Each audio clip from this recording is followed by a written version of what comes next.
Zimbabwe's export receipts for the first 9 months of 2021 jumped 38% to US $6.10 billion from US $4.43 billion realized in the same period in 2020.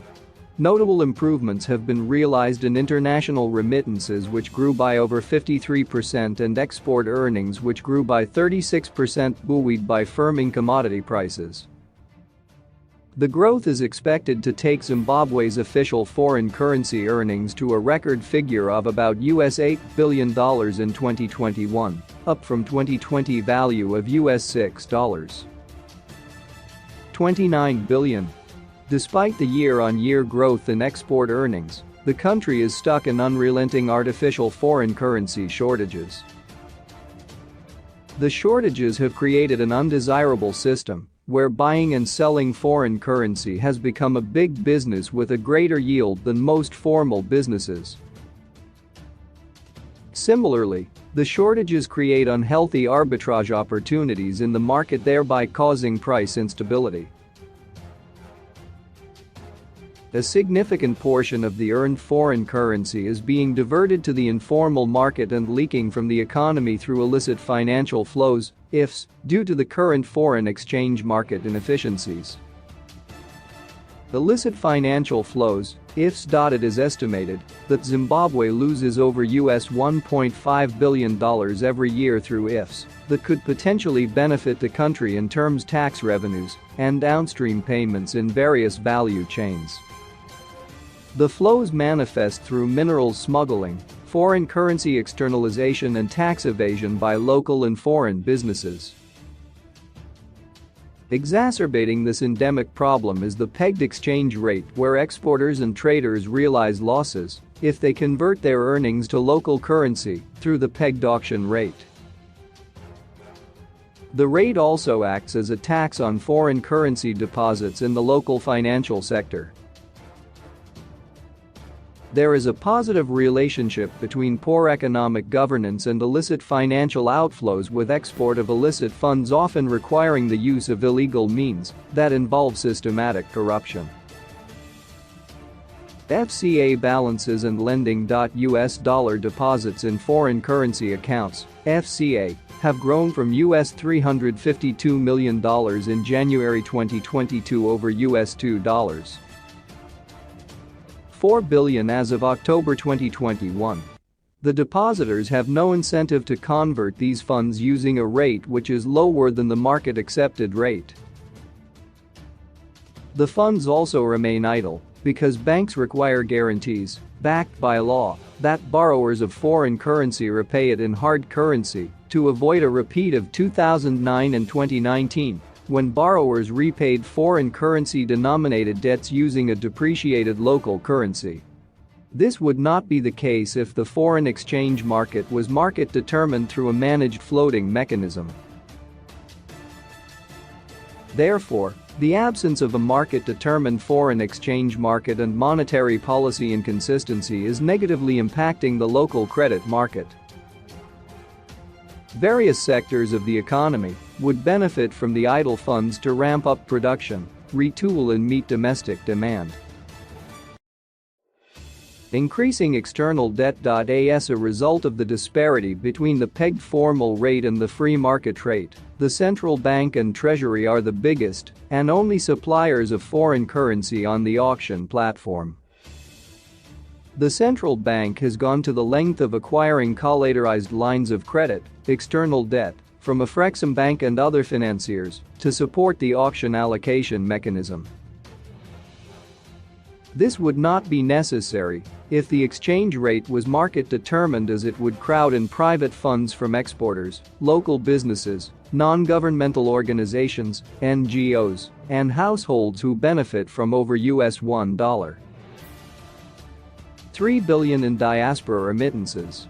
The central bank is also committing millions in foreign currency to dividends repatriation for foreign-owned companies and multinational corporations, MNCs, operating in Zimbabwe.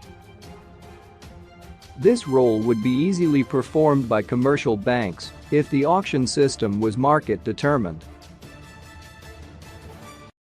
Additionally, government would be able to utilize a significant portion of more than $1 billion in foreign currency tax revenues it earns on paying living wages for its restive civil service to restore normal public service delivery, especially in schools and healthcare. With foreign debt now over US $10.7 billion, excluding central bank debts, before the global compensation deed debt of US $3.5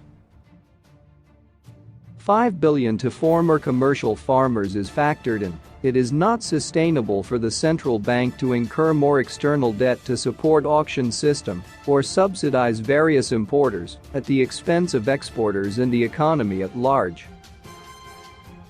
Peg rate and inflation. The central bank has revised its year-end inflation target upwards for the third time to 53%, from the previous forecast of 10% at the beginning of the year and 35% forecast of August 2021. The main source of inflationary pressure on the local market is money supply growth, which leads to artificial demand for foreign currency on both the formal and parallel markets. The central bank requires foreign currency to service external debt obligations, among other purposes, hence it is caught in a never-ending printing spiral. The central bank has limited interest in letting the auction rate be market-driven, as that will entail paying more for the 40% in retained export earnings by the bank. Going forward, money supply growth is expected to maintain annual inflation in double-digit figures. Pegged rate and agriculture. Local farmers have started demanding payment for delivered produce in foreign currency due to the serious depreciation of the Zimbabwean dollar. The government had set high producer prices for the 2020-21 agriculture marketing season to improve productivity and fend off side marketing of grain. However, the spread between the auction rate and parallel rates provides a disincentive to farmers who are rarely paid on the spot. This means agriculture productivity is dependent on an efficient exchange rate that ensures viability for farmers. Peg rate and competitiveness. The huge spread between the free market rate and the auction rate means that the government now has import subsidies for various importers, and the central bank is also subsidizing citizens to access cheap foreign currency for domestic consumption. This framework is creating an unequal operating environment across various sectors of the economy, with exporters, especially miners and tobacco farmers, feeling robbed. For every US $1 of export proceeds, exporters now lose at least 20 cents on surrendering 40% to the central bank under the current export control regulations. This is before various taxes, levies and license fees charged in foreign currency apply to the exporters. This means the pegged exchange rate is acting as a tax on all exports.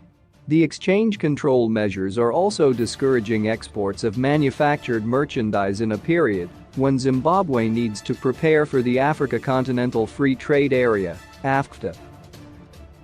Sustaining the parallel market. So far, the auction platform has allocated US $1.9 billion to formal producers and businesspeople in the market since June 2020 versus formal demand for foreign currency exceeding US $5.5 billion in a year. This means that successful bidders only receive 20% to 30% of their foreign currency needs after about 2 months, while daily revenues in the parallel market augment the difference. The export figure does not take into account smuggled merchandise which is not declared at customs or merchandise that is underdeclared for the purpose of paying less duty.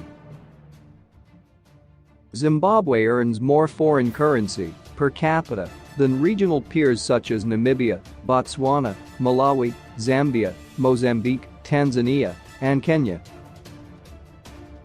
These countries do not have endemic foreign currency shortages because they have market-driven foreign exchange markets. It is worth noting that foreign currency is a scarce resource which needs to be shared in every economy on the global scene, However, the sharing can only be efficient if accompanied by a market-determined rate, where buying and selling margins are very thin to close huge arbitrage opportunities being enjoyed by the elite in Zimbabwe. To address the above inefficiencies, the central bank needs to state beforehand the exact amount of foreign currency available to bidders on auction and commit to settling winning bids within 3 days, T+3. This means the weekly auction should only be carried out if winning bids from the previous week are fully settled.